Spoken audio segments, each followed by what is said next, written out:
তাহলে আমার বাচ্চা দুনিয়াতে আসলে আমি আজান দিলাম, তাহনিক করলাম, এরপরে বাচ্চার যখন বয়স 7 দিন, কয় দিন, তখন আকিকা দিতে হবে। কি দিতে হবে? আকিকা দেন আপনারা নাকি কুরবানির জন্য রেখে দেন? হ্যাঁ, অনেকে রেখে দেখে কুরবানির সাথে মিলাইয়া দিব। ফিকহি মাসালা এটা জায়েজ আছে, কিন্তু উত্তম হচ্ছে 7ম দিনে দেয়া। কোন দিন মনে থাকবে আপনাদের? কততম দিনে আকিকা দিবেন? সবাই বলতে হবে কততম? কুল্লু গোলাম রাহিনাতুম বিআকিকা তুযবাউ আনহু ইয়াওমা সাবিহি। 7ম দিনে আল্লাহ রাসূল সাল্লাল্লাহু আলাইহি ওয়াসাল্লাম ইমাম হাসান আর হুসাইন রাদিয়াল্লাহু তাআলা আনহুমা, এই দুই নাতির আকিকা বিষ্ণু সাল্লাল্লাহু আলাইহি ওয়াসাল্লাম 7ম দিনে ছাগল দিয়ে দিয়েছিলেন। পড়েন সুবহানাল্লাহ। আনিল গোলামি শাতান ওয়া আনিল জারিয়াতি শাত। ছেলে হলে 2টা ছাগল। ছেলে হলে কয় ছাগল? মেয়ে হলে কয় ছাগল? দিতে রাজি আছেন তো? দিয়ে দিন। আকিকা দেওয়ার পরে সুন্দর নাম রাখবেন। যেদিন আকিকা ওই দিন নাম। ইউদাউনা ইয়াউমাল কিয়ামাতি বিআসমাইকুম ওয়া আসমাই আবাইকুম। কিয়ামতের দিন আল্লাহ তাআলা তোমাদের নাম ধরে তোমাদের বাবার নাম ধরে ডাকবে।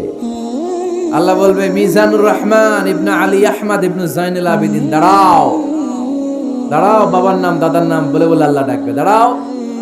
এজন্য ফা আহসিনু আসমাকুম, তোমাদের নামগুলো সুন্দর সুন্দর রাখবে। এখন যারা নাম রাখছে বল্টু, আল্লাহ ওই দিন বলবে বল্টু ইবনে সল্টু, দাঁড়াও। ঠিক কি না?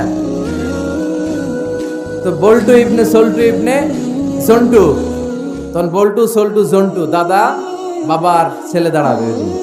তো এই কোটি কোটি মানুষের সামনে বল্টু নামটা শুনতে আপনার ভালো লাগবে? আল্লাহর হাবিব সাল্লাল্লাহু আলাইহি ওয়াসাল্লাম বলেছেন আহাব্বুল আসমাইল্লাহ আব্দুল্লাহ আব্দুর রহমান। আল্লাহর কাছে সবচাইতে প্রিয় নাম হচ্ছে আব্দুল্লাহ এবং আব্দুর রহমান। সুবহানাল্লাহ পড়বেন না?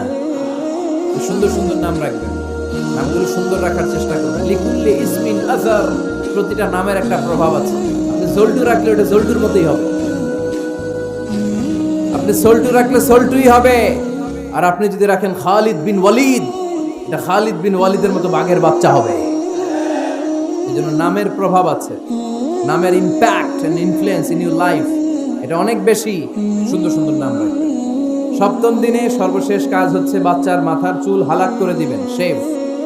ডাক্তাররা যদি সাজেস্ট করে যে না বাচ্চার মাথা এখনো শক্ত হয় নাই, তাহলে করবেন না, সামান্য ট্রিম করে দিবেন। এই চুলগুলো ওজন দিয়ে এই পরিমাণে রূপা বা কিছু টাকা পয়সা দান করে দিবেন। আপনার বাচ্চারে সেফ রাখবে কে? তাহলে 4 নম্বরে বললাম আজান দিতে হবে, তাহনিক করতে হবে, আকিকা দিবেন, নাম রাখবেন এবং চুল হলক করবেন। ফাতিমা রাদিয়াল্লাহু তাআলা আনহা ইমাম হাসান রাদিয়াল্লাহু তাআলা আনহুর জন্মের পরে 7ম দিনে চুল কেটে চুলের ওজন পরিমাণে রূপা আল্লাহর রাস্তায় দান করেছিলেন।